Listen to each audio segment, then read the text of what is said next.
அன்பர்களுக்கு வணக்கம். இன்றைய பதிவில் நாம் காண இருப்பது விநாயகப் பெருமானை வழிபடுவதன் மூலம் சனிதோஷம் அகலும் காரணங்களைப் பற்றிய தகவல்களைப் பற்றி தான் இந்த பதிவில் நாம் காண இருக்கிறோம். பொதுவாக ஜாதகத்தில் சனி தோஷத்தால் பாதிக்கப்பட்டு துன்பப்படுபவர்கள் விநாயகப் பெருமானை வழிபட்டால் போதும், வேறு எதுவும் செய்ய தேவையில்லை என்று சொல்லப்படுவதுண்டு. இதற்கு ஒரு புராணக் கதையும் உதாரணமாக கூறப்படுகிறது.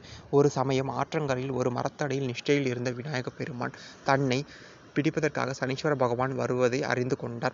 சனீஸ்வர பகவான் வந்ததும் ஒரு ஓலைச்சுவடியை அவரிடம் நீட்டினார் விநாயகப் பெருமான். அதில் "இன்று போய் நாளை வா" என்கின்ற வாசகம் எழுதியிருந்தது. பின்னர் விநாயகப் பெருமான் அதை அரச மரத்தடியில் வைத்துவிட்டு பின்பு சனீஸ்வர பகவானிடம், "சனீஸ்வர பகவானே, எந்த நாளும் இந்த அரச மரத்திற்கு வருக. இந்த ஓலைச்சுவடியில் என்ன எழுதியிருக்கிறதோ அதன்படி நடப்பீராக" என்று சபித்துவிட்டு மறைந்து விட்டார் விநாயகப் பெருமான். அதன்படி சனீஸ்வர பகவானும் தினமும் அந்த அரச மரத்தடிக்கு சென்று அதில் உள்ள வாசகத்தை படித்து ஏமாந்தபடி திரும்புவது வழக்கமாக போயிற்று.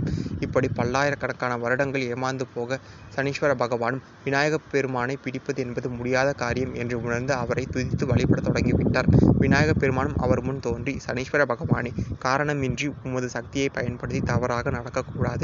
இதற்கு உமது அனுபவம் ஒரு படிப்பினையாகட்டும். இன்று முதல் என்னை வணங்கும் பக்தர்களையும் நீர் பிடித்து துன்புறுத்தக்கூடாது" என்று கூறி அவருக்கு ஆசி அளித்து மறைந்துவிட்டார் விநாயகப் பெருமான். இதன்படியே இன்றும் சனிதோஷம் உள்ளவர்கள் விநாயகப் பெருமானை அவருக்கு உகந்த நாட்களான சங்கடஹர சதுர்த்தி மற்றும் விநாயகர் சதுர்த்தி இன்னும் பிற நாட்களிலும் வணங்கி வர சனி தோஷத்தில் இருந்து முற்றிலும் விடுபடுகிறார்கள்.